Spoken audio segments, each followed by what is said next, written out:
Go ahead, Leslie. Okay, Ashley, we have Camille. You're live. Go.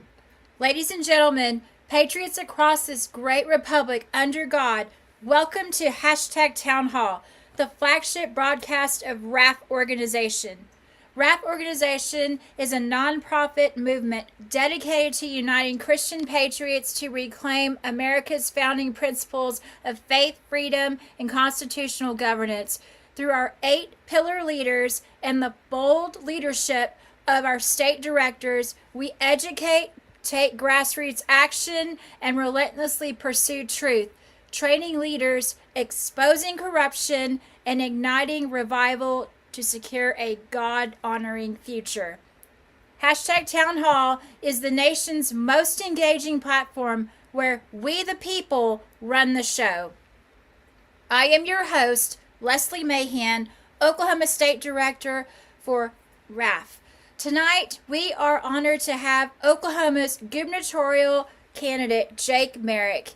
He will be giving us an update on his campaign, Principle Over Politics, and Oklahoma State Senator for District 43, Kendall Sakari. She will be exposing real ID threats in protecting privacy and defending Oklahoma's freedom. Next Thursday, we will have Philip Parrish, gubernatorial candidate for Minnesota. He is ready to dive deep into Tim Walz's corruption scandals, the ongoing battles with ICE, and his bold path to winning the Minnesota governorship in 2026. Don't forget, this Monday, hashtag Pastor's Point will continue with chapter 15 in the book of Revelation. Every week, our podcast starts with prayer, the Pledge of Allegiance, and the national anthem. Everyone, let's bow our heads as Dr. Aaron Gray, host of hashtag Pastor's Point, leads us into prayer tonight. Thank you, Pastor Gray. Yes, let's pray. Heavenly Father, Lord Jesus, we come before your throne. We thank you for all you've given us, Lord. We thank you for the fact that we do live in a country, in a place we can come together, gather online, to fellowship, to commune, to talk about what is best for this country, Lord, and how we can best serve and follow after you, Lord, because that is our desire. That is our plea, Lord, that all we do, all we say, all we have honors, glorifies, brings praise and worship to your throne, before your feet, to you, Father, that what we do points everyone to Christ, Lord Jesus. That is what we want. So, Lord, as we come together, Lord, and we talk about these things, we ask you to remind us that we have an open heart and an open mind, Father, eyes to see, ears to hear, and a spirit to know and understand, Lord, that what you have for us is what's best. So that is the direction we want this country to go. Not what we want, not our will be done, Lord, but let your will, your purpose be fulfilled here and now tonight. So we ask you to lead us, guide us, speak with us, speak through us, Father. Allow us and remind us to be gentle, courteous, and Lord, most of all, loving. In your holy and precious name, we all say, amen. Amen. Thank you, Pastor Gray. Rob, founding member of Red America First, will do the Pledge of Allegiance. Thank you, Rob. I pledge allegiance to the flag of the United States of America and to the republic for which it stands, one nation, under God, indivisible, with liberty and justice for all. Thank you, Rob. Tonight we have Camille Harris singing our national anthem. Thank you, Camille. Thank you. Okay, so thankful to be here. I got my American flag shirt on, so I'm going to see if this will come through. Is this guitar coming through? Alrighty, because sometimes Zoom has problems with guitars, so I thought, let's try and do a system. Here we go. Oh, say, can you see by the dawn's early light what so proudly we hailed at the twilight's last gleaming, whose broad stripes and bright stars through the perilous fight o'er the ramparts we watched were so gallantly stream.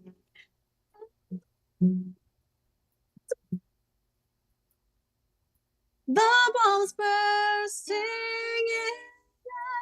in gave proof through the night that our flag was still there.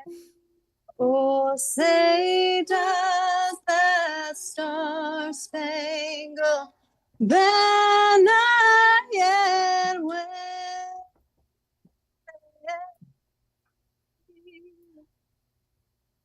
o'er the land of the free and the home of the brave.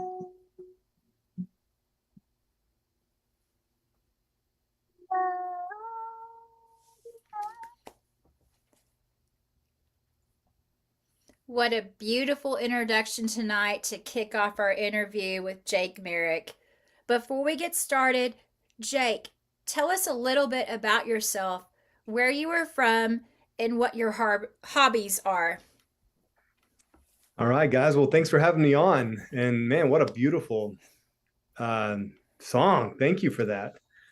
But yes, I am born in Western Oklahoma, Elk City, Oklahoma, and raised most of my life in Texas. So that's where my mom and dad were from, and moved down to Big Spring, Texas, and Lubbock, Texas. And then for any of you guys who have watched Yellowstone and the Four Sixes Ranch, we lived right there, kind of in the heart of the Four Sixes Ranch, the Pitchfork Ranch, and we got a chance to grow up around cowboys, and we grew up roping calves and team roping and bulldogging, and that was my ambition, was to grow up and become a world champion calf roper. So God had other plans. He called me into ministry. My family and I, we actually started going to cowboy churches at the rodeos on the weekend.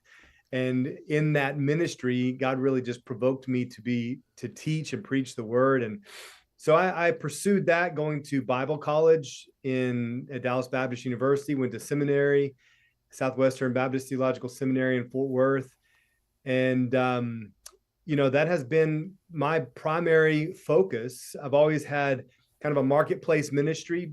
I became a personal trainer so I could work with people while we're building churches and pastoring. And our heart has always been for people, my heart, my wife's heart. And so we ended up owning a couple of gyms and pastoring a couple of churches.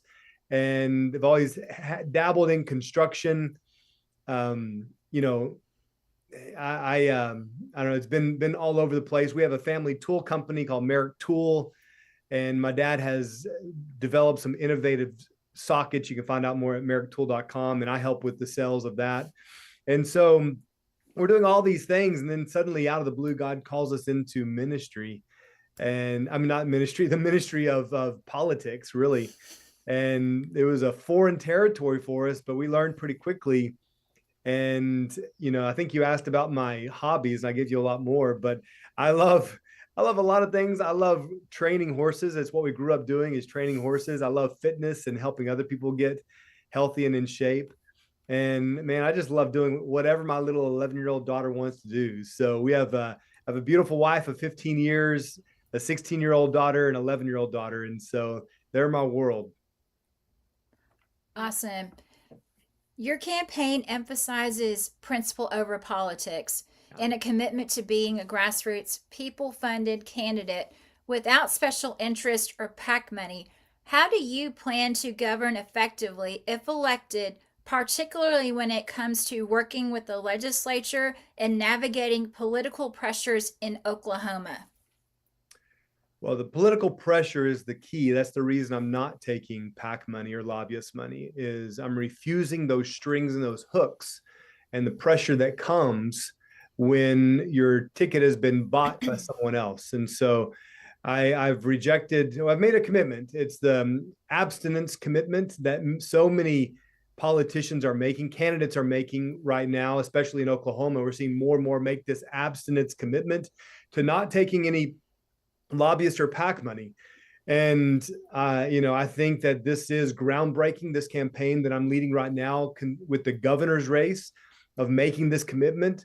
Because of that, many have written me off. Many in the establishment, many in the political circles have written me off as a non-factor because they've been conditioned and trained to only consider the money.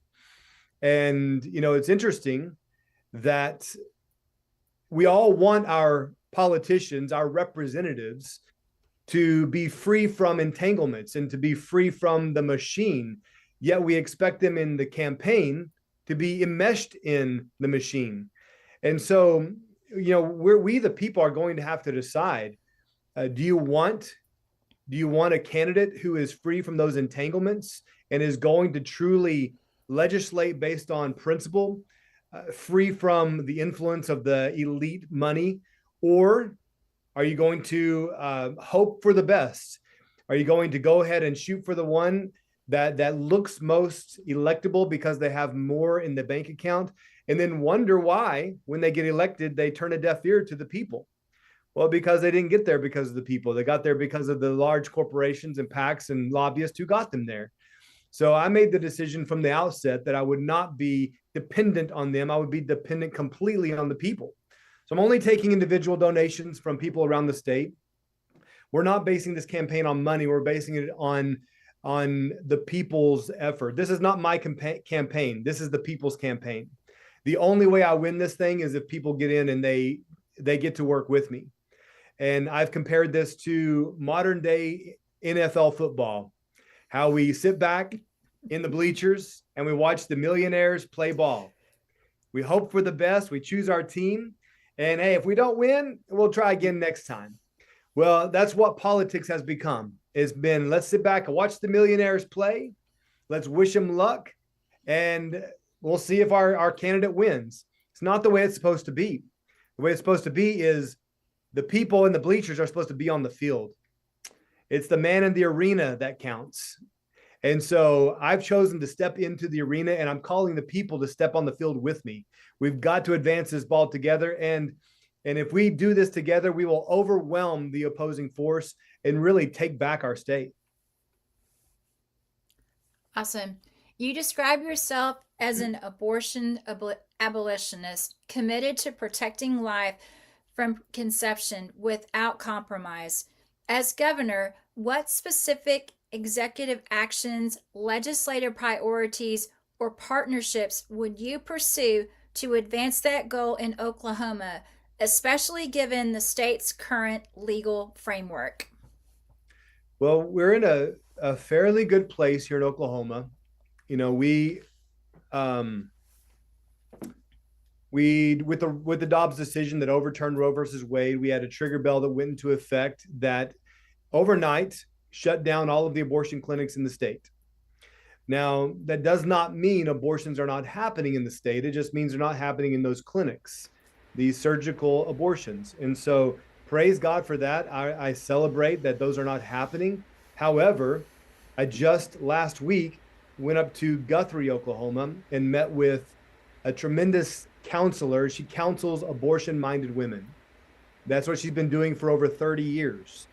And she said she's just as busy now as ever, because in fact, it's even more dangerous because it's the way we're having abortions, the way abortions are happening right now is mail-ordered abortifacients. And so it can be done in the privacy of one's home. And a girl who's scared, a boyfriend who's putting pressure, whatever it may look like, they order the pill, wherever it may come from, and it comes from multiple sources. It comes in, they can take it in the privacy of their own home, and no one has to know, unless, of course, there's complications or the traumatic impact on their soul that requires counseling. But oftentimes these women pursue counseling beforehand. This lady that I met with up in Guthrie, she said just recently she had a girl come in who was pregnant. This was going to be her fifth abortion. She had previously had 2 surgical and 2 chemical abortions with the pill. She came in just to find out how far along she was, because she wanted to know which method she needed to do, the pill or the surgical abortion. That was all that she was wanting. Well, she thought she was 5 weeks along. She was 33 weeks along. Can you imagine that? She was that far along and about to end that baby's life. Now, it would have been murder, whether it had been 5 weeks or 33 weeks. Let me be clear. But she then was faced with a very real situation where they did a sonogram. She could see the fully developed baby in her womb. And through the counseling, she decided to not murder the baby, but to adopt it out. So praise God for that. But that just goes to show you, if she had assumed she was 5 weeks along and ordered the pill and taken that, she would have murdered a baby that was almost full term. Again, it's still murder if it's 5 weeks along. And so there is an abolitionist bill that has been presented. Gabe Woolley in the House, Representative Woolley, and I believe either Senator Devers or Senator Warren Hamilton will carry that in the Senate. But it's going to have an uphill battle because many believe abortion's already taken care of, or at least they like to believe that. And they don't feel like further action is required. But further action is required. And what we have to do is call it what it is. When you do this, it's murder. You're ending human life.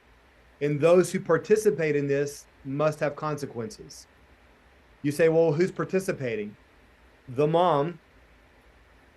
And that's the hard pill to swallow right there.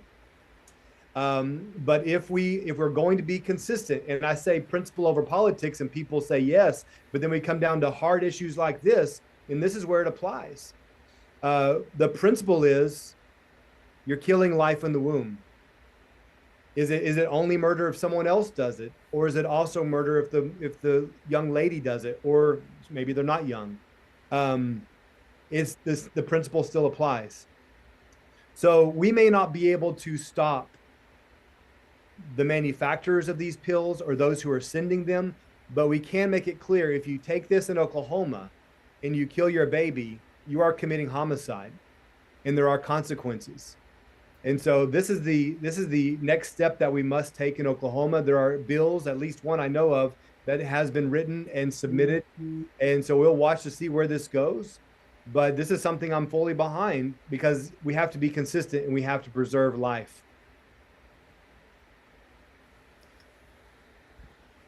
Education reform is a prominent part of your platform, including shifting resources from bloated administration to classrooms, empowering teachers, and improving Oklahoma's national ranking. And could you please elaborate on the issues with the national process? Can you outline the key changes you would prioritize in the first year? And how would you measure success? No, it's such a good question. You mentioned the federal standards. Well, I celebrate and am behind President Trump dissolving the federal Department of Education. Such a waste of money, and so detached from the actual students in the classroom, the actual teachers, the actual parents.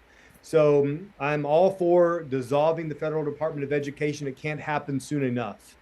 And that then pushes the responsibility back to the states. And the next question I ask is, how then can we apply that same logic and principle to the state? Because I believe the best answer is most local. And so how can we empower local school districts to do what is best for the children in their district? I tell you what, I've been all over the state of Oklahoma. The kids out in the Western Panhandle, it's a different environment than in Oklahoma City or in far Eastern Oklahoma. And so you're going to have kids with different needs, different living environments. There are some commonalities there, but there's also some differences.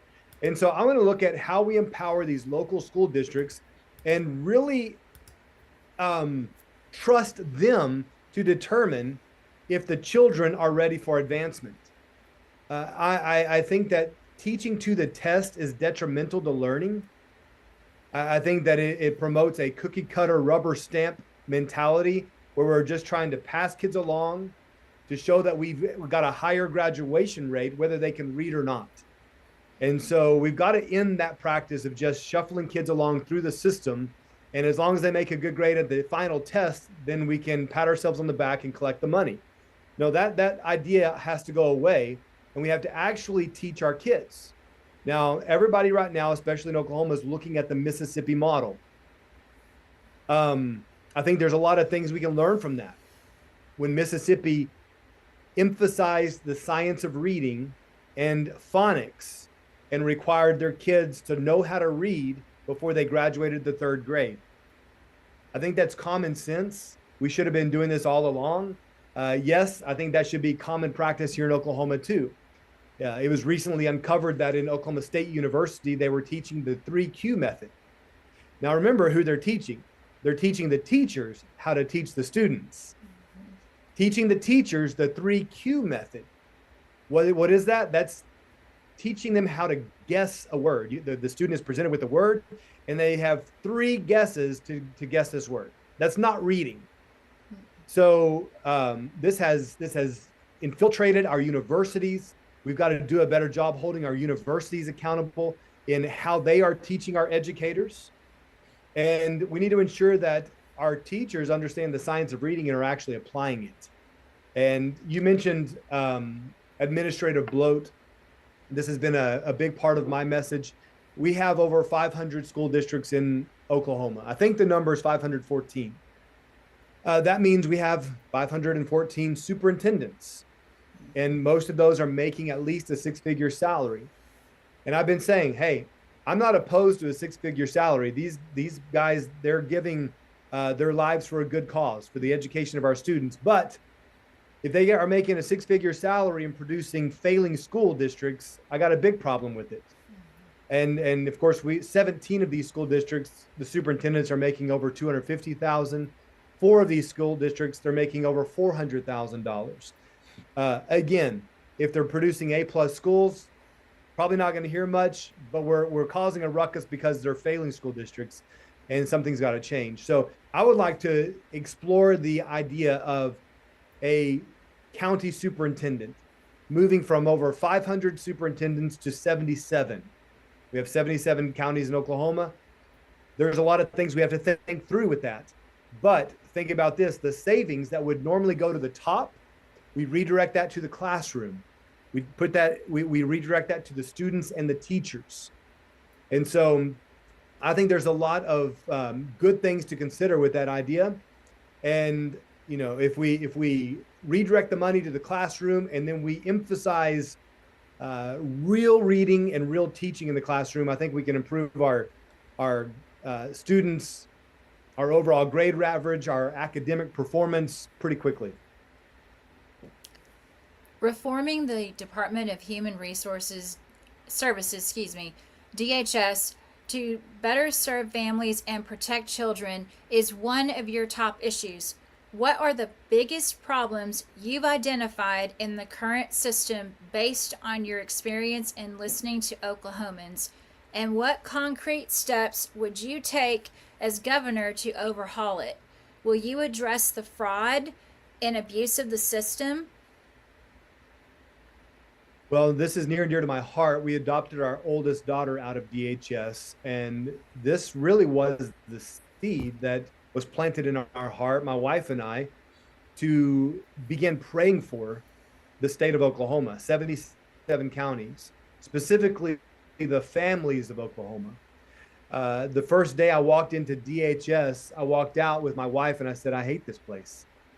It's full of brokenness. It's full of families waiting their day in court to find out if their children are going to be taken or find out if they're going to get their children back.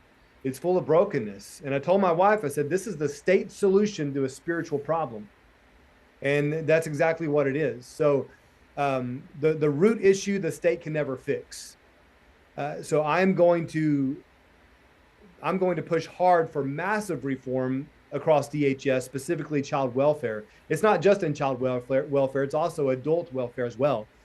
So there's lots of areas we have to address the corruption and the breakdown of the system. But with child welfare in particular, it is very important to me that we protect our children, and our children are not being protected. We have a lot of unjustified removals.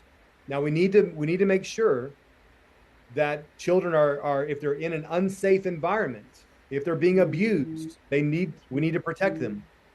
But oftentimes these kids are removed based on the opinion of a caseworker. And we're finding that a lot of these caseworkers, their judgment, I don't have a lot of confidence in.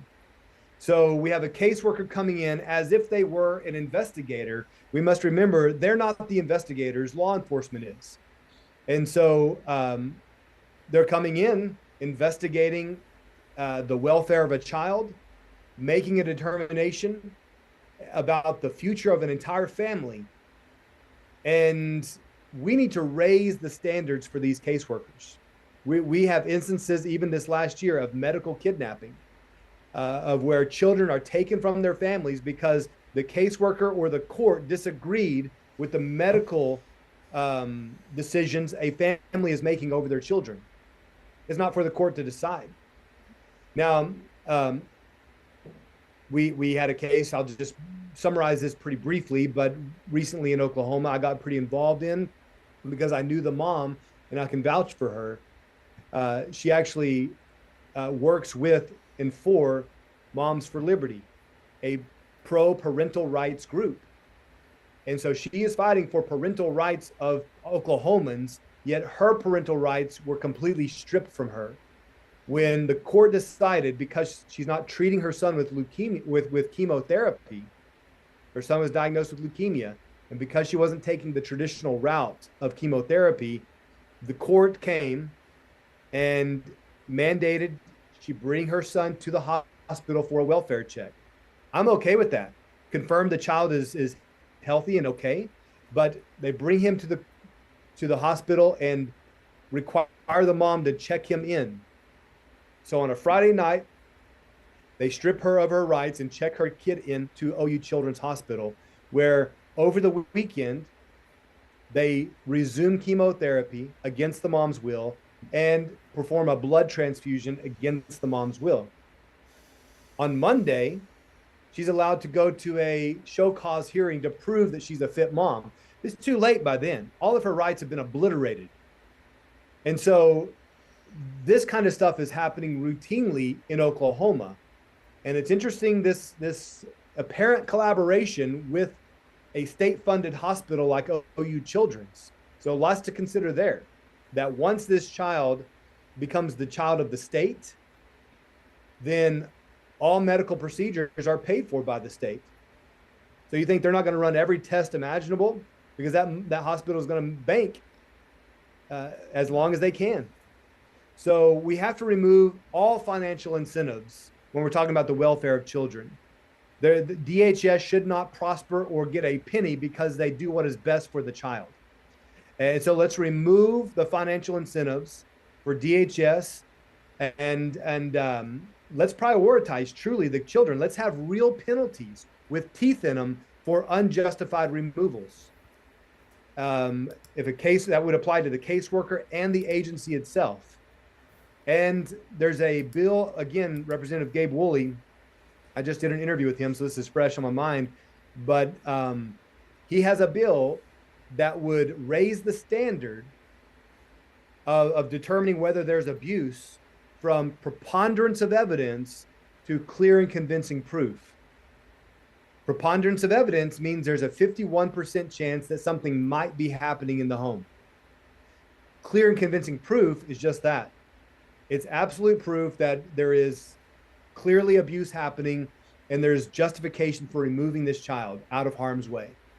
That, I believe, is where we must go as a state. So I'm fully behind this bill, and we hope it gets a hearing here this year in the legislative session.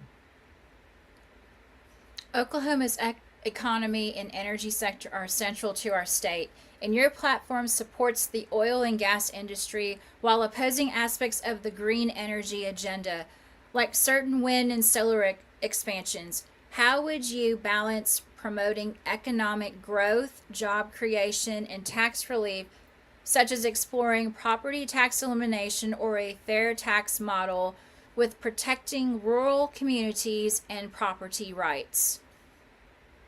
So a few things addressed there. Let me say that we are an oil and gas state. We always have been, and that is the primary source of our energy, and it's effective. It's cleaner than ever. I'm fully behind our oil and gas industry. I think we need to do more investment in our natural gas. We have an abundance of natural gas.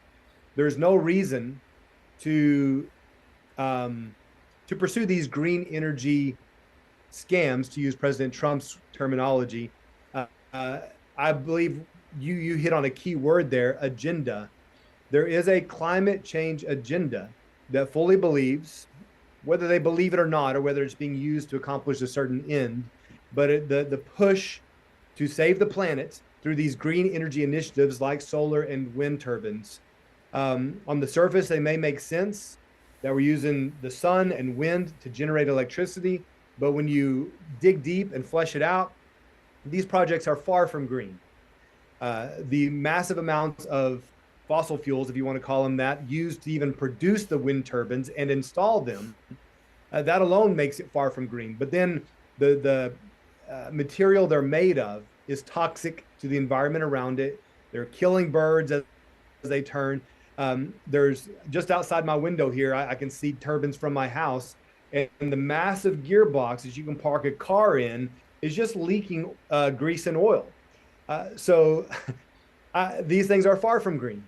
And even the solar panels, lots of concern about what they're made of and what is leaching off into the ground. And the thousands of acres of prime soil that we're stripping off to install these things. And so they are just literally about 5 miles from my house, 2,000 acres of prime farmland have been stripped to put in chain link fences and solar panels. And this is happening all across the state. So this is going to be detrimental to our farm and ranch industry, our ability to produce our own food, and then also toxifying and polluting our own ground. Now, that in itself should be justification to end these projects. I've been saying that from day one. I want to put a moratorium on all future green energy projects like solar and wind until we have the right regulations in place and answer all of our questions. After we answer the questions, we may just conclude these make no sense and that moratorium may not be lifted. But there's still more concerns about property rights, like you mentioned. How is the installation of a wind turbine on person A's property devaluing the property next to them? Same with solar panels. And so I think that is a huge consideration. And then, of course, we have the transmission lines that take that energy somewhere. We have to make sure that they're not using or abusing eminent domain. There's no way that a private entity should be able to use eminent domain to force the transmission line across someone's property. So we want to make sure that's not happening. And in the end, these things are propped up with federal and state subsidies. They don't make sense on their own. I think it's time to call it a good try and do away with them. And let's move to something that makes more sense, like oil and gas, like we currently have, and moving forward with nuclear, which I think is the energy of the future.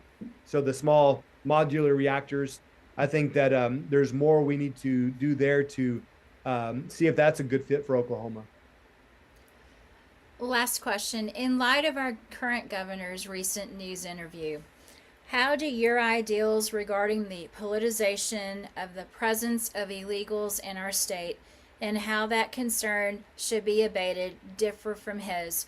Would you agree that as a state, we should be able to offer workforce visit to people who have entered our country illegally in lieu of assisting in the process of deportation?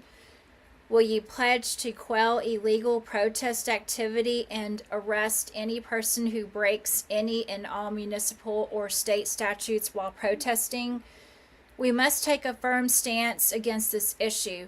The opposition is already organizing and has been very vocal at local government meetings where permitting for a new ICE facility has been requested. Yeah, Governor Stitt really struggled with this question the other day. It's not that complicated. they're here illegally, and they must be deported. And it doesn't mean that it is easy in the sense of, I know there's some illegals here that I've talked to who have been here 40 years. They have kids and grandkids. They're good workers. Nonetheless, if they haven't in 40 years done what they need to do to become a legal citizen here, they're going to someday have to pay the piper. And today's the day.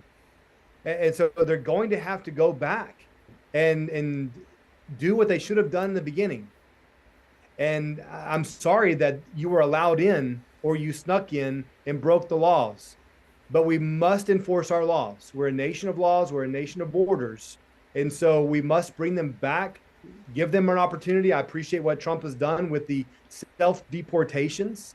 Even paying them up to $2,000 a person was cheaper than allowing them to stay here. So we must make them go through the process like everyone else is. I don't know about you, but I have some really good friends who are seeking legal status here in Oklahoma, in the United States, and they've paid thousands of dollars and are waiting years to try to get this treasured legal status, citizenship in America. It's that special. We all should be thankful for it and value it so much that when someone comes here illegally, we say, no, it's more precious than that. You must value it to stay here. Go back and make it right. So it's the only way to do it. Stitt struggled to come out and say it, but that's exactly what has to be said. Trump, I think, is doing it the right way. And I've been saying that as a state, we need to get behind him and get behind Holman. We need to activate our highway patrol and the forces here in the state to assist them. And, let's make sure everyone here who is working and engaging is legal. I think recently Stitt and team did a good job addressing the CDL debacle we're having with the trucking industry, the non-domicile CDLs. And so there's been a massive effort to shut those down to ensure that we don't have illegals who can't speak English driving 18-wheelers down our highway. And so they've been arresting those. That's a great effort. And instead, I think has done a good job in sending those in our prisons who are here illegal, sending them back. So, good job there, but he shouldn't hesitate in taking it all the way. If you're here illegal, you got to go make it right. Thank you, Jake. Now we're going to have our members, they have their hands up. So we're going to go to Teresa. She has a question for you. Go ahead, Hey, Teresa. Teresa. Hi, Jake. Thank you so much. I feel like I'm really on the same page as you. I would love to have you here in Tennessee. We are really blessed, though. But I just want to thank you for this evening, because it's been really great just to have you on and listen to you. Because like I said, we are so much on the same page, conservative and Christian wise. But my question is back to the those committing abortions and stuff. Yeah. How are you ever going to prosecute them? Because, if they're doing it from home, they're just going to do all the more evil, dirty things to, cover it up or whatever, so. Yeah. You Well, need to it's stop the in same as pills. any other crime. We make heroin illegal, and then they find all kinds of creative ways to take heroin. Mhm. So they're going to do what they got to do. But as a state, you have to make laws that are righteous. And, speaking to fellow Christians, we seek to honor God first and make sure our laws line up with righteousness, his standard. And I just think that this is the only standard when it comes to life. And so it is the inalienable right of life, liberty, and the pursuit of happiness, starting with life. And it must be protected. The law, as they say, has a pedagogical effect. It has a teaching effect. So we actually instruct our people. It's wrong to do this. And if good parents will tell them, no, hey, listen, you can't drive 80 miles an hour through a school zone. That's against the law. There's going to be consequences for that. You can't just take the candy bar from the grocery store and steal it. There's consequences for that. And when they get older, no, you can't just take a pill and kill a baby in your belly. There's consequences for that. So you start teaching kids and young adults and the general public, this is wrong. This is wrong. And the law has that effect and that opportunity to teach people. And then that will naturally curb a big portion of those from ever trying it, knowing that this is illegal. But when you say the opposite, when you say, no, this is not illegal, then it opens it up and saying, well, this can't be wrong. And more people are going to do it, or at least try it, because the law says it's okay. So I think we have to be consistent. We have to apply the righteous standards of God. And this is out of compassion, because nobody is suffering more than the women who have an abortion. And, I could tell you a testimony the lady told me the other day at the clinic. She said a lady decided she was going to go through with it. She thought she was 11 weeks, but she was 14 weeks along, 14 or 15 weeks. She took the abortifacient, was going to expel the clump of cells. However, the clump of cells didn't come out as easily as they said it would. And she actually had to help deliver this fully formed little baby that fit into her hand. And she was then terrified, she realizing what she had just done, but she trusted the science and the doctors and did what she was told to do, and she flushed it down the toilet. And so this kind of evil is happening, and the laws are allowing it. And so I don't see any other way around it. We have to say it is wrong. If you get caught mail ordering abortion pills, there are going to be consequences. And that would require them to go before a jury of their peers. It's not immediately a lifetime sentence. It's a jury of your peers. The jury gets to decide what should be done. And if there's a case of a 16-year-old who is, it's very different than a 40-year-old who has 4 kids and, is just not wanting to have another kid. So a jury has to decide that, like with any other case of murder. But I think that's clear. That's what has to happen. I appreciate the question too there. Next, we have Sharon from Pennsylvania. Go ahead with your question, Sharon. Hey, Sharon. Yeah, hi Jake. Hi to meet you with you. My question is, I'm from Delaware County, Pennsylvania, and we have a concerning thing going on with our retired citizens here, 65 and up. They're not only, I don't know if they're doing this in Oklahoma, but they're still making them pay school taxes, and they're taking their homes away left and right. Tax. Yeah, it's really, really scary there. Really scary here. Are you guys having that problem there also? Oh, it's everywhere. I don't think there's a single state that has zero property tax. I came out of the gate with this campaign as the candidate leading the way in this conversation, advocating to end property tax altogether.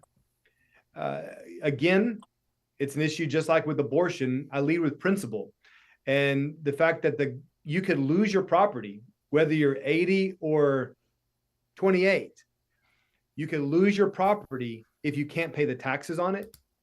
If it's paid off and the government can still take your property, whether it's your home or your land, I believe that's unjust. And so if you start with principle, you say, well, this is not a just law. This is not a just tax. And the immediate follow-up is, yeah, but how do you pay for all these services? That's a secondary issue. The first issue, the primary issue, is what is justice? And so I would say property tax in general is an unjust tax. I think there are other ways we can pay for the schools and the other services in the counties and municipalities. I'm looking at a model right now. A lot of people default to the consumption tax. I'm looking at a model right now that looks at integrating this tax in with your mortgage on the front end. And so there is a certain tax that comes with a property, and that's built into the price of the home. And so that is then paid out over 30 years. And so this tax will be paid out over 30 years. New people buying new homes, that's going to automatically be factored into the price of that house. But there is an end to that. And then if you refinance your home, that price is locked in at the original rate. So that even if the tax does go up, your tax won't go up because you're going to have that locked in rate. So I like that model. I think it makes sense. Just like purchasing a car, your taxes are built into it. You pay it off and it's done. You don't then have to pay every year in fear of losing your car because you can't pay the property taxes on your car. I would apply the same logic to our home and our land. So I think there's ways to figure this out, but we've built for so long, we've stacked up on top of, I think, a faulty and unjust foundation, which is property tax, that we're going to have to start destacking it. This will not happen overnight. I would not try to come in and just end property tax, but I think a cap for seniors is a good place to start. We have a cap right here in Oklahoma for seniors, and there's a push to lower that cap to make it even more affordable. For me, that's saying, well, we're just going to let the government steal less of your money. So I think a cap helps, but I think that should be removed altogether. And there's also a move here in Oklahoma to focus on the homestead, on your primary residence. And I think that's what DeSantis is pushing for in Florida, is we're going to focus on the homestead exemption so that your primary residence will not be taxed with a property tax. So there's never a threat of you losing it. And I think that's a good place to start with that homestead exemption. Okay, we have Rosemarie from Florida. Go ahead with your question, Rosemarie. First of all, Jake, thank you very, very much for all of the information and being here tonight. Absolutely. And I certainly agree with your views on climate change and the panels that are incinerating birds as well, because that is a Right. very big, But I would like to ask you, number one, will you kindly send a information, because I am editor-in-chief of magazine for RAF, and we would like some information from you that I can include in our next issue, so we can give you coverage on that. I'd love to. Yeah, thank you so much for that offer. Good. And we, I also would like to ask you, with regard to waste, fraud, and abuse, what do you have in mind to implement in your state regarding the waste or fraud that I am sure is going on in your state as every other state? Yeah. Because this is not, it's not, what can I say? Not just reserved for the federal government, right? Yes, and it's not only found in one state, but in, I'm sure every state, every municipality, there are many, many people involved in these organizations that are, involved. Are I'm sorry, my throat is, but that are involved in these kinds of activities. Absolutely. Where are you from, Rosemarie? I'm in Florida, in Vero Florida. Beach, Central Okay. Florida, right by the ocean. I could tell by your accent you weren't from Oklahoma or Texas. No, I was originally from New York in teaching and Okay. administration, and I admire your views on education, because it has changed over the years dramatically. Yeah, absolutely. Absolutely. Well, concerning the waste, fraud, and abuse, I mean, you've got to give props to Elon Musk with the Doge effort. I've been saying that I've always been a big Elon Musk fan. I'm not entirely on board with exploring Mars, and I've got big concerns about the neuro link in your brain, and I got concerns about AI and the robots and everything. So I'm not all on board, but the Doge effort, man, is on point, and so thankful. I'm so thankful that he was able to come in um, with his young men with creative names that I won't say here, and exposed all of this. I mean, yeah, it really, I think, opened a lot of eyes. What's actually what we have been suspecting at the federal level. And I think it's only the tip of the iceberg. I think there's so much more. So we'll see what's to come. But absolutely, we have to look here in our own state and what is happening. And, you know, we can look at subtle things, if you want to call it subtle, from Oklahoma University last year, giving $18,000 to hire a drag performer to come in and dance at Oklahoma University of Oklahoma. I mean, are we, taxpayers are sending our money to the state that's being redirected to these universities, and then they're now using this money to hire drag performers? No, I don't think so. That has to end. And then along with that, all of the DEI, that is still very, very much here. Governor Stitt did issue an executive order to end DEI in our universities, but all they did is relabel it. So they relabel and continue on. And so recently there was headline news about a professor at OU that gave a student a 0 because she had conservative views and mentioned God and things like that in her paper.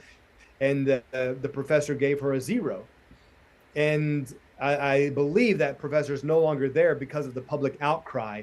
But that is more DEI advancement in our Oklahoma universities, which I would call part of fraud, waste, and abuse. But I think that's just the tip of the iceberg as well. DHS, I'll go back to them, in the House last year, on the House floor, requested $100 million for their agency. And when asked if they could give a line item about where this money would go, they could not provide it. They wanted a blank check. And thankfully they didn't get it, but that's the kind of efforts that are attempted in some of these agencies.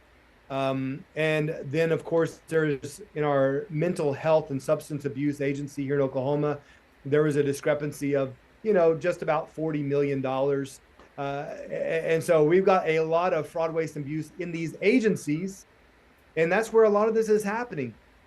We have, here's what I saw. I served in the Oklahoma Senate. I was on the wildlife committee. Okay. This is the first time I understood this aspect. I was in the wildlife committee, and a bill was put forth by the chairman of the committee to turn over all things wildlife to the wildlife association, that they would be able to just determine what they were going to do with taxpayer money and then run it through our rules committee, and we could kind of rubber stamp it for them. And the argument was, well, these guys are the professionals. These guys know wildlife. We don't. We're just legislators. That's a big problem. Because if you use that argument in all these other areas, whether it be roads and bridges, we could say, well, I don't know roads and bridges. You guys just decide what you need and how much money you have and just send it over and we'll just check it off for you. Well, that can't happen. You're forced to become an expert in these things and determine, is this the right price?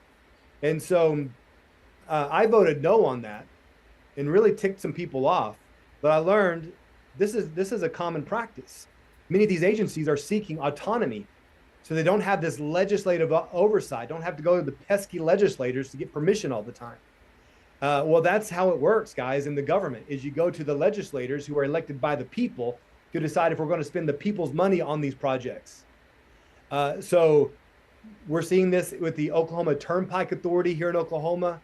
I believe there's a lot of fraud, waste, and abuse there, where we're using the revenue from one turnpike to justify the creation of another. And these are never getting paid off. They're just this perpetual turnpike creating machine.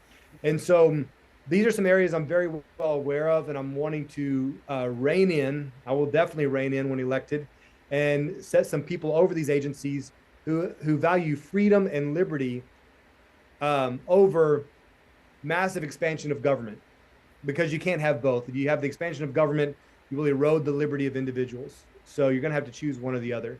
So yeah, definitely seeing definitely seeing I got a clock popping up, so I'm long-winded, I know. So I'll go to the next question. Rob, Ohio is next on deck. Go ahead with your question, Rob. Hi, Jake. When you were first talking, you were saying you weren't taking money from any PACs or outside organizations for your, Sure. and that other official or other election people seeking the election was doing the same thing. Have you ever tried to form a coalition between whoever's not taking the outside money? That way, if you do get elected, you can support each other, even if you're of different ideologies, and maybe become a little bit bigger fish than swimming with the sharks right away. No, it's good. Good point. I did when in my Senate run, I joined several other like-minded individuals. There wasn't centered around this issue, but we did have a common agreement on a lot of issues. So we formed this Liberty PAC up in our district, and we all kind of ran together.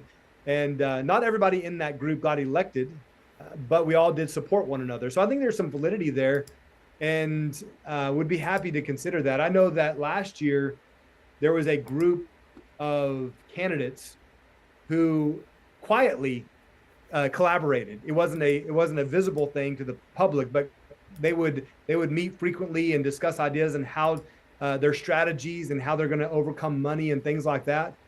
And so a lot of creative ideas were shared in that group. And so I think even if you do it quietly behind the scenes, there's benefit to it.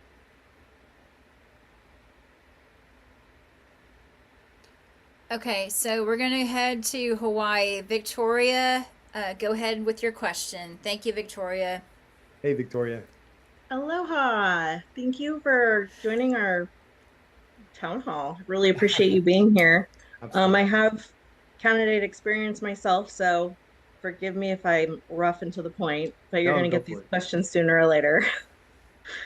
I appreciate your integrity and your commitment to the people and not, letting them buy you off. I wanted to see if our listeners, if you could give them a fuller picture of what your other community organizations that you engage with are. Could you explain? What do you mean other community? So in your community, what organizations are you affiliated with? What organizations do you help? Food kitchens, church, that kind of thing. Yeah, no, that's a good question. Really kind of gets to the heart of who a person is. So my main involvement is with the church. So I kind of pastor a home church at the moment. We meet on Sunday nights and have church in our neighbor's home, and it's a beautiful kind of intimate setting. And but that also allows us to go and visit other churches around the state. And so we often preach around the state of Oklahoma, which is awesome. I love the chance to preach any chance I get. But that's most of our involvement is with those ministries, whether it be outreach or prayer ministries. Some of them do have food pantries and clothing pantries, if you want to call it a pantry. But yeah, I mean, that's most of it. I'm also closely connected with the OK2A group. So valuing our Second Amendment rights. It's a large group here in Oklahoma, and I'm very involved in and connected with those organizations across the state. And OKHPR, which recently changed their name, and I can't remember their name now, but it was the Oklahoma Health and Parental Rights group. Mm-hmm. But they changed it to really focus on make Oklahoma healthy again. Maybe it's MOHA. I think that's what they changed it to. But I've been very connected to that group as well because they focus on parental rights and health. So I hope that answers your questions. That's kind of who I'm connected with and where I spend my time outside of politics.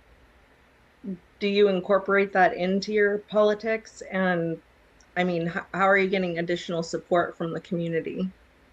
Yeah, no, definitely. I mean, in one of the it's been, I think maybe two of the polls early on in this campaign, OK2A polled their leaders in all of their precincts or their districts across the state. And I blew everybody away in that polling. And so Nice. they're very much behind me.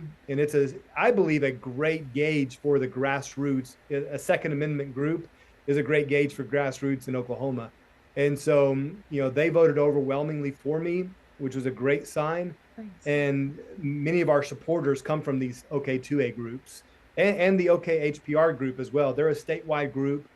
And they contributed to my initial Senate run, my Senate campaign.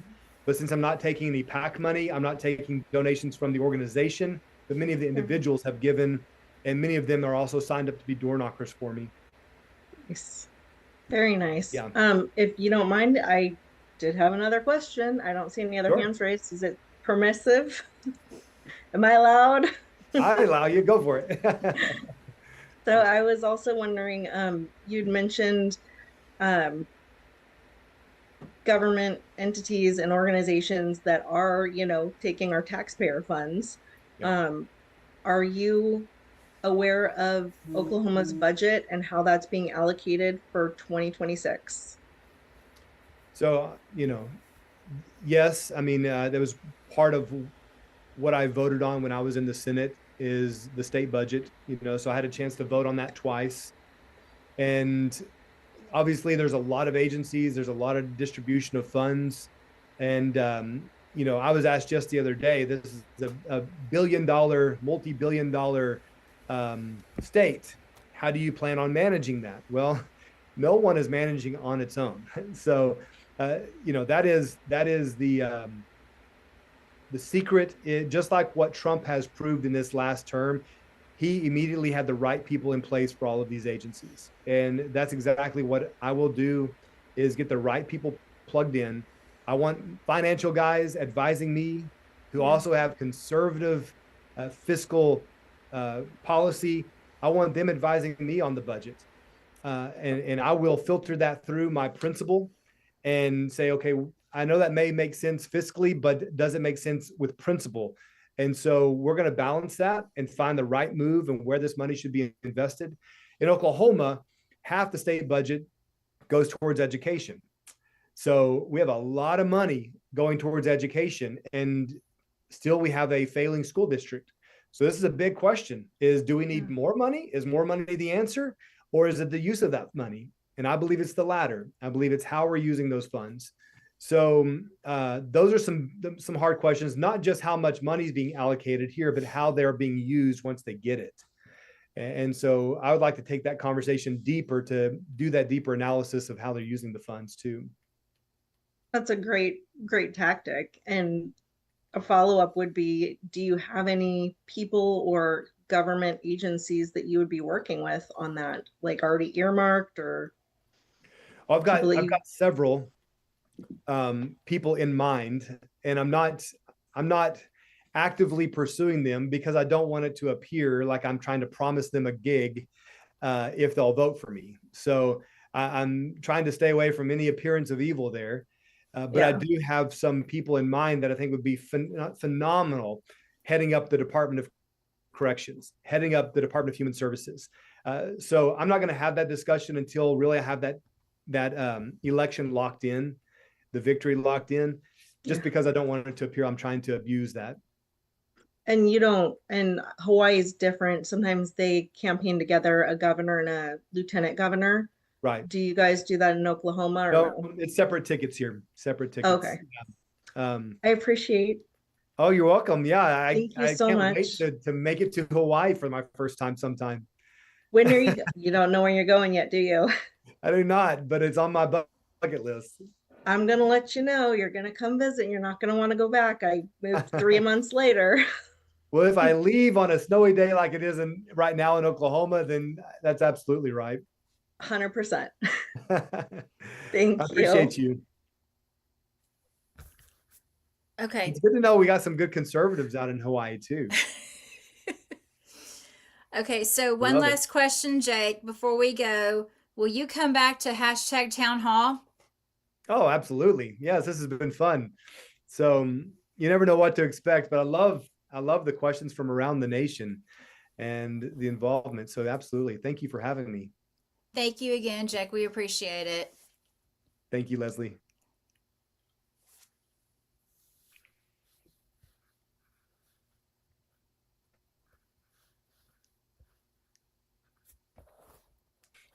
Okay.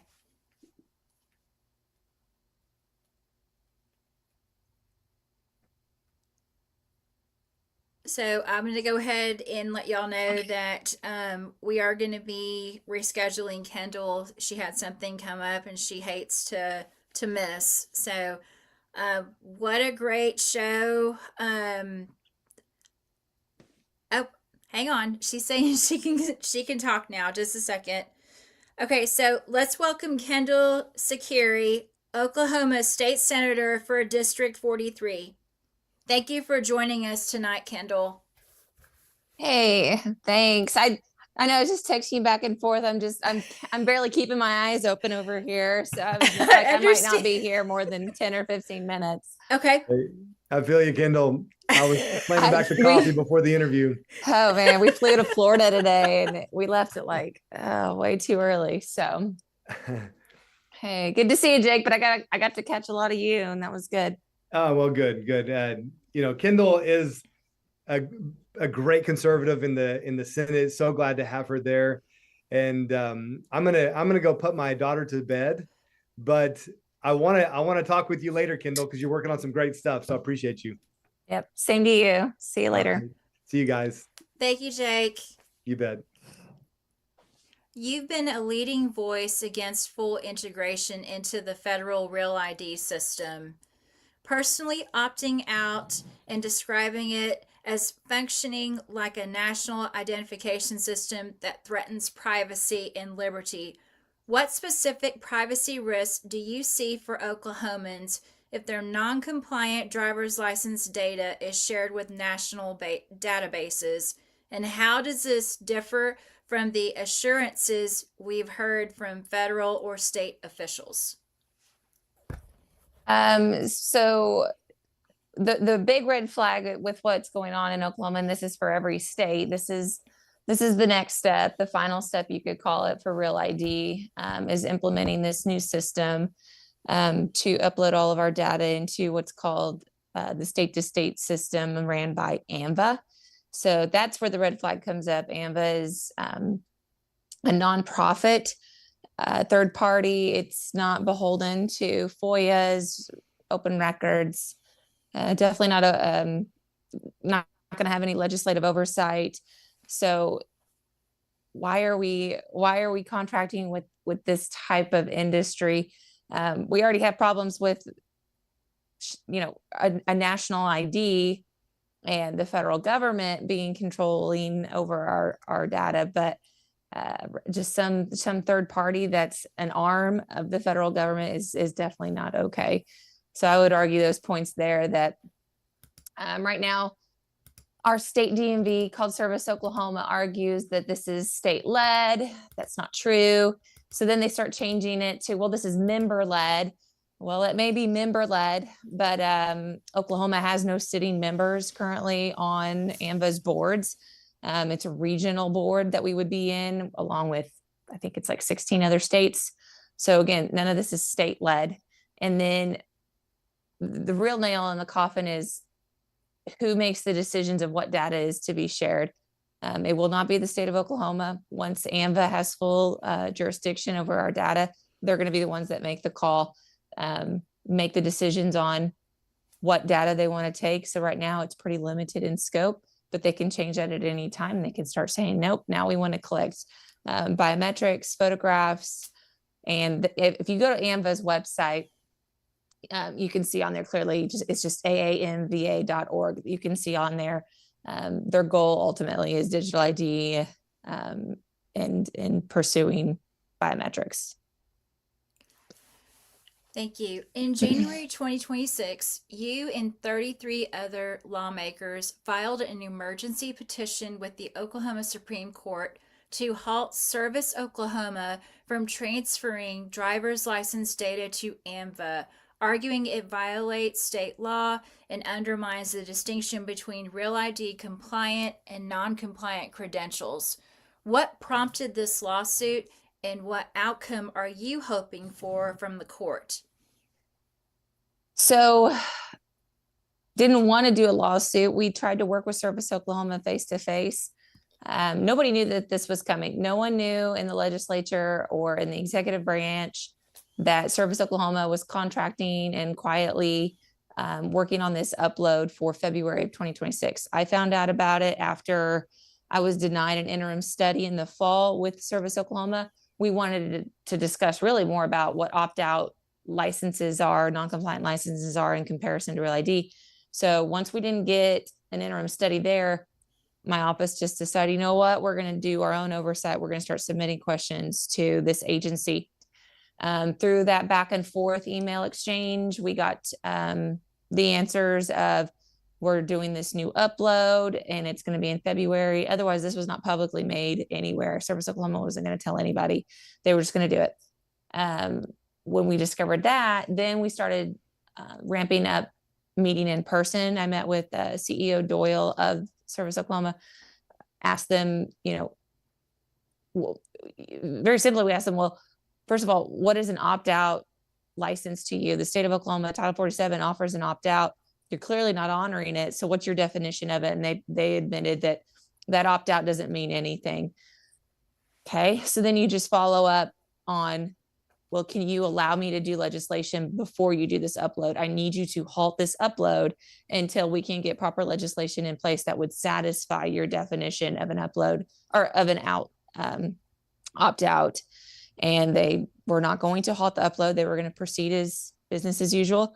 So that's what spurred me to file an injunction. There was nothing else I could do. We went to the governor, requested the governor to request a halt, and they didn't want to get involved.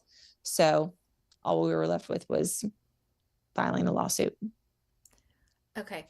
You've introduced Senate Bill 1229 to make the opt-out choice meaningful by segregating personal and biometric information for those who chose non-compliant IDs. Can you walk us through the key provisions of that bill and explain why you believe the current choice between Real ID and standard licenses is largely an illusion? It's an illusion because our DMV says it is. There is no difference to them. We have this in written email. I have them on recording, that their interpretation of the law is that opt-out doesn't mean anything. I think their direct answer was something about, it really just means when you go and apply for a new license, it just means you're getting an opt-out. Like that was their definition of an opt-out. So you read the Title 47 statutes, it is very vague, but we know clearly what opt-out means. It means you're not going to be part of the Real ID system. We created all of this law whenever the Real ID Act passed in 2005. Many states did. Many states have fought this for 20 years. We have been fighting Real ID because it violates federalism. It violates possibly Fourth Amendment. So they're just, it was just very brave of them to admit openly that, no, that doesn't mean anything. Forget your opt-out. All this data is going in and being uploaded, not being siloed, not being treated differently. So my bill, I'm sorry, to your question, my bill would create that true definition of what an opt-out is. It's in the bill that it will be siloed, it will be protected, it will be in a different system than anyone with a Real ID. And if this is not abided by, if we find out that the CEO or the director at the time of the DMV is still sharing this data, they are fired. They're terminated. Whoops. Okay. About 50% of Oklahomans have opted out of Real ID, a higher rate than many states, which you've cited as evidence of widespread resistance. As a state senator, what steps would you advocate for, whether through legislation, executive action, or public pressure, to ensure that opt-out remains a genuine, protected option and to prevent future federal overreach on identification? Well, we're doing just that. We're filing this bill. We hope this bill will be passed into law. Executive wise, I obviously don't have much power there. I would like to think that we start watching what our agencies are doing a little closer. I really wonder, how did they, because we paid for this ourselves. Federal government initiated all of this, but then the burden was really placed on the states to modernize and go to this real ID system. So we're talking millions of dollars over however many years. I don't remember this being a line item in appropriations whenever Service Oklahoma would come and present. So you really start questioning, well, how's our agencies getting away with that? Probably goes into the tune of what Jake Merrick was talking about, of the fraud, waste, and abuse. We really just need to be doing our job as legislators, scrutinizing budgets, scrutinizing appropriation ledgers. Where did this money go? How are you affording this? I really do want to know that answer. Now, how did you afford this without telling the legislature that you were uploading to a non-governmental organization? Your efforts on Real ID, including calls for Governor Stitt to intervene and halt data uploads scheduled for early 2026, tie into broader themes of state sovereignty and individual rights. How do you see this issue fitting into your overall approach to governance, and what message would you send to constituents who share your concerns about privacy and federal entanglement? I would say we all need to be paying attention to what our federal government is doing. Just because Donald Trump is in office and we all voted for him, there's a lot of things that I see coming out of this federal government that I don't like when it comes to states' rights, and especially the protection of our data. Seeing Congress and the federal government kind of do away with states' rights when it comes to AI. They've pretty much said AI is not going to be a states' right issue. You're not going to have any say, is a pretty scary thing. We know the Real ID push is still strong. Why they want to keep pushing this, you really have to wonder, is it about preventing fraud and cracking down on citizenship, illegal citizenship here? We know that's not true. DHS agents have recently come out and testified in court that you can't even use a Real ID to verify citizenship. They're still being given to illegals, and they're not verifying any type of documentation. They're just issuing them Real IDs. So you really wonder, well, why are we pushing all of this? My answer would be probably to collect more biometrics. If you did proper state issuing ID, you verify a birth certificate, there's no need to collect biometrics. So all of that just to say, pay attention. If something doesn't feel kosher, it's probably not. And push back. States were supposed to be the ones charged with their citizens' identification, not the federal government. And that's for good reason.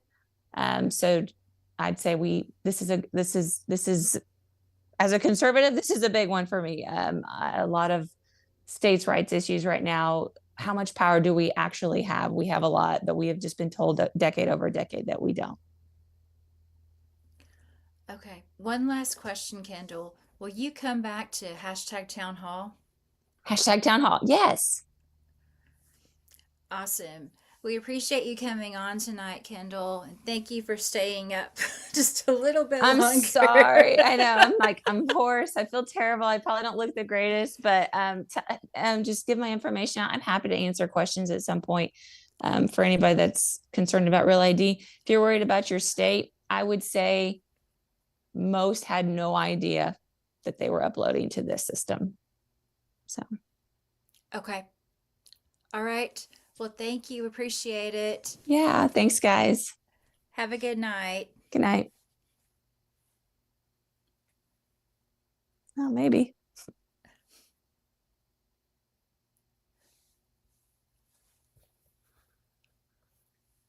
Okay. Everyone, let's get ready for state-to-state intel round.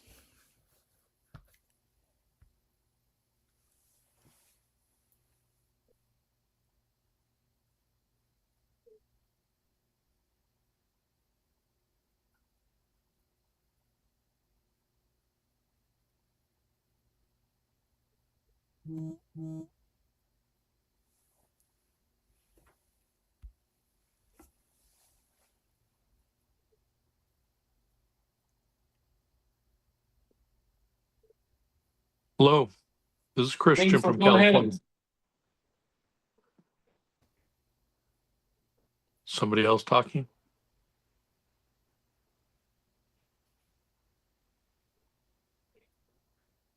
Go ahead, Christian. Go ahead. Just kick off the intel round. Somebody. Okay, so the only thing that I have here from California was the latest on a push from the New California organization to separate California into two different states. They're actively pursuing that right now, and that's the latest. That's it from here.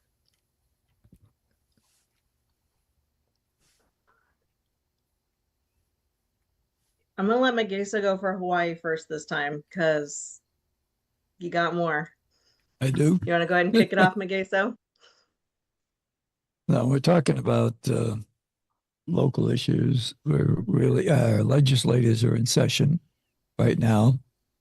And our biggest thing, of course, is medical freedom and the preservation of our rights. So we've been doing a lot of work here trying to consolidate people to come forward and make that stand that our rights and government works for us, and government gets their powers from the consent of the governed. So from here, we're just doing a close eye and look. And personally, I'm just focusing on moving forward my campaign, or movement, I should say. So there's a lot of other issues that are going on that I'm probably not aware of. But I would point out that our local county council the other day, our county chair, came out and he thought there was some, also running for mayor, thought there was an auditor discovered some improprieties of funds or monies that were being allocated over the years, not just recently, but over the years. And he didn't want to blame anyone on the county council for being responsible for that. But the truth is, we've had the same people on the county council or as mayor ongoing for the last 10 years. So whether they have their term for 4 years and leave, they come back, they just recycle each other. So if there's monies that have been questionable, I'd say the fault is with them not paying attention to what's going on. And this is again why, as a whole, we need new leadership in Hawaii from the governor on down, because Doge Hawaii does a good job in pointing things out. I know Victoria on Big Island does a lot, and Andrew on Maui, and Kalea on Oahu. There are people that are really paying attention to what's taking place. So with that, I'm going to yield now to Victoria. Well, I just got an update. We have an elections commission meeting next week. I guess we're going to find out if we're going to actually count on Big Island. We're supposed to have that subpoena done. Have not heard. Well, we heard from Ralph last week. He was on. Not sure if that's going to actually happen though or not, if they'll let it happen in the meeting or an update. We've actually, Big Island had a lot of volcanic activity lately. A lot of people are sick, had to shut down their water catchments and clean up. So yeah, people are kind of slow moving right now on Big Island. And we do have a lot going on in legislation and public notices and lawsuits, and it's a lot. And we're coming around to our PEMs, our precinct election meetings, and our district election meetings. And I'm starting to hopefully get people to figure out that it doesn't matter if you're red, blue, green, or purple. We're all people. And if you show up and it's a neighborhood, it shouldn't matter. You align, you align. So, had a good talk with a district chair last night. And even though I align with a different party, I'm going to show up and see what happens. So, we'll see. That's going to be next Friday.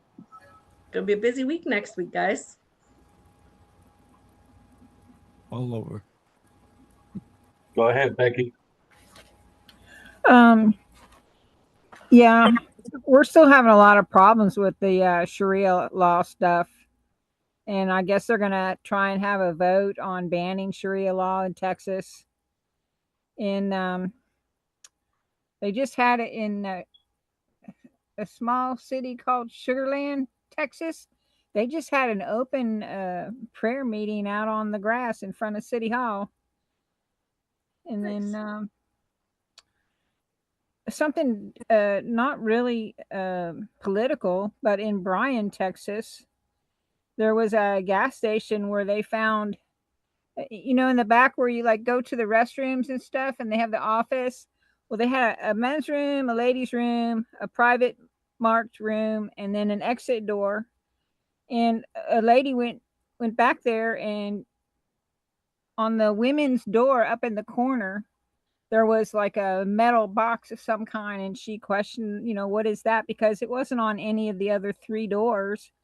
And so she called the police, and come to find out, it was a locking mechanism that was remotely controlled.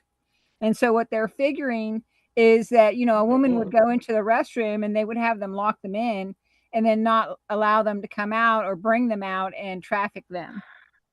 And so when the police showed up, the guy that was working there said, well, I need to call the owner or whoever. And the police officer said, well, you can call him if you like, but I'm not leaving. And he called the fire department, and they removed that box. But this stuff is going on. So, you know, beware. I agree. It's very real. And Yeah. yeah, you should question, even if it is authority. Mhm. I live on the big island of Hawaii, and each island has its own culture, and you should question authority. I mean, we grow up thinking we should not, but you should, and you should absolutely know your rights and operate within those rights. I would question everything at this point. I mean, that's kind of what we do here, yeah? Yep. I mean, at least she had the wherewithal to call and Yeah. get it all figured out. You know, no I telling how don't want long to they've think had it. about what would have happened if she didn't. Yeah. That's even scarier. Yep, exactly. No telling how long it's been going on. So, anyways, beware if you see something like that out on the outside of the door in a restroom. Wouldn't go Thank you in. for the heads up. I'm definitely going to be checking. Yeah, I've been trying to post it all over Facebook. Good idea. Very good idea. That's what I got today. Sharon, I guess you ready? Yeah, sure. So we have like a few things. We're in a horrendous like snow and ice storm this past week. So this is why I have problems with my phone right now. I had to charge it because that's the only thing I have. That's the other weird thing, the snow and ice storm. And then we also have like a whole bunch of other things going on here in Pennsylvania, the elections. So Tulsi Gabbard, has anybody seen what's going on with that? I have not. Go ahead. So supposedly Tulsi Gabbard is going to start looking into all the elections in different states. And hopefully we're going to get some kind of outcome from it.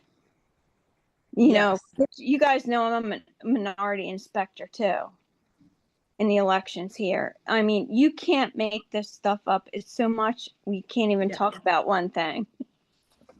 Well, and having legal documents filed, kind of like, you just kind of let it ride at this point because it's right there, black and white.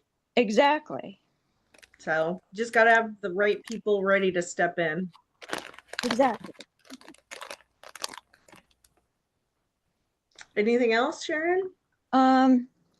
Like the school situation is the other thing that concerns me. Like, you know, hopefully a whole lot of people are going to be triggered by this, but like the school should stay out of the parents' business when it comes to like kids being a boy or a girl, because kids are born a boy or a girl. Absolutely. And I that is agree very 100%. concerning in Pennsylvania. I was a tomboy. My daughter's a tomboy. Yeah. Our neighbors are tomboys, and there's nothing wrong with that. No, but there's really not. And this is the other thing that concerns me here, because the schools start getting involved in this. Oh, you must have been born a boy. And most people don't realize the schools started getting involved in this. Okay. Can I need- comment on that? I'll raise my hand. I can wait, but I'm raising my hand. Yeah. That'll be a later discussion. You need to get your rights out in the public for Yeah. public record. And then once they're in the public record, you can create a memorandum of law explaining that you're trampling on your, not only your unalienable God-given rights, but your natural rights, your medical rights, all your freedoms, because these rights were not given to us by government. So we can't give them away. They can't take them. We just have to put it part of the public record. I know you're outspoken within your area already, but do something formal, post it in public places, your rights that they're factual. We're not making these things up. These are rights. They're God-given rights. They're God-given. They're inherent. We have enumerated rights. We have fundamental rights. We have so many rights that precede government laws and statutes, and we're just allowing those statutes to take away what rightfully we all have, because we are inherent and we have dominion. So I would suggest that. And for the child or youth who is confused, if you know anybody, there's actually a spiritual, like, man, woman, because I mean, we're made in God's image, yeah? Exactly. So, man, woman, together, God's image. So you can have, and I look at it this way, I can have my body as a woman, but I can feel like have a masculine spirit, if that makes sense to you. Yes, it does. I can have more masculine traits, but then there's a guy who has feminine traits, but I'm still a woman. It doesn't change who I am. I just have more masculine traits, or I'm whatever. That's okay. It doesn't change me. And I think loving people for who they are first, then we don't have to change. If we love the person, I don't care if you identify as a garbage truck. No. I still love you. Seriously. Just no mutilation. The mutilation's got to stop. That's a moneymaker. It does. And people not being happy with themselves, And they shouldn't start that when they're kids. No, definitely not. That's the problem here. Well, it's a violation of law already. Mm-hmm. It is. Yeah. McGee, so can we just, like, I don't know, scan, copy, like us, and then we'll ship more of us to other states. Seriously. Well, it would make life a lot easier, I'm telling you. Everything. He's covered like this much of what's going on, honestly. This much. Like I'm sick and I've been up for like 12 hours going. Yeah. And I was doing the same thing yesterday. Everything we're doing for rights, to protect our rights, is portable to any place, whether you live in the United States or England or Africa or wherever you live. We have God-given rights and natural rights, and that's where it starts. That's the beginning, and that's the end. And it is portable, which is great. Portable. So I need more of me to port it around, because I don't have enough time in the day to do it all. Well, Elon's got to give us teleportation, but we already have that. We just have to figure it out. Just give me a couple of robots that I can, like, program, scan it with the whole AI thing, and I don't need them to have my face. They just need to go do the work for me. Like, if I need them to go to the store or go do that, like, I'm good with delegating. I just need more of me's. I need minions. Anything else in Pennsylvania? Oh, like to cover? we'll be here for another 3 hours, so I'm going to see that. Well, let's go to Oklahoma. Leslie, what's going on outside of what we're hearing today? Well, first of all, what did y'all think of the two people that I had? Those are really good friends of mine, by the way. I actually helped with both of their campaigns in the past. So, yeah, that's why I had them come on. Because you're awesome. You're awesome. I really like we both of we them. really think that you did a great job getting those guests on, Leslie. Thank you. You're welcome.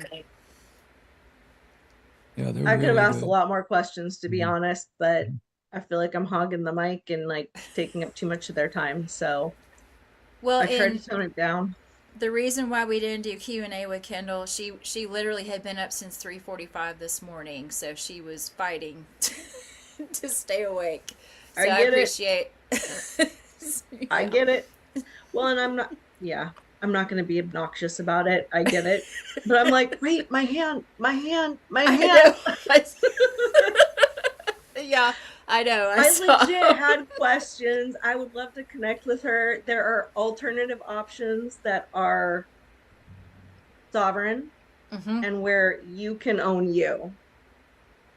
I can connect her to that. And it's already being adopted in other states, but people knowing the difference between what's good and what's bad is really confusing, honestly. Okay. So, yeah, I tried to pop my email in there before I get it. She's Teresa, please go. Go ahead, Teresa. Okay, I'm going to make it quick. I just wanted to ask everyone to pray for Nashville. It's been a pretty devastating what they all went through with the ice storms, and some really sad stories are coming out of there. So if you would just Share some stuff that you saw and what other things went on with that story. Well, I heard that this one elderly man went and got in his neighbor's car to charge his phone, and the neighbor had gone to go get in his car and found the elderly man in his car dead.